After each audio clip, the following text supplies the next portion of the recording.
एक छोटे से गांव में रहमत नाम का आदमी रहता था। रहमत बहुत दयालु और नेक दिल इंसान था।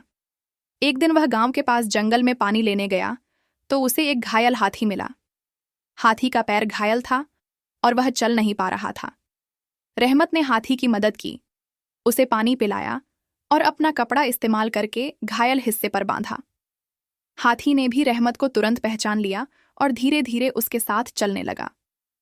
कुछ दिनों बाद वह गांव वापस आया और लोग हैरान रह गए कि एक हाथी इंसान के साथ खेल रहा है और उसके आदेश मान रहा है। रहमत और हाथी रोजाना जंगल में जाते, पानी पीते और साथ खेलते। गांव वाले भी उनकी दोस्ती देखकर खुश होते और कहते कि यह असली प्यार और भरोसे का उदाहरण है।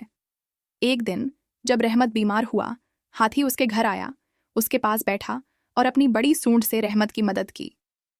इस तरह आदमी और हाथी की दोस्ती गांव में प्रसिद्ध हो गई और सभी के लिए प्यार और वफादारी का एक उदाहरण बन गई।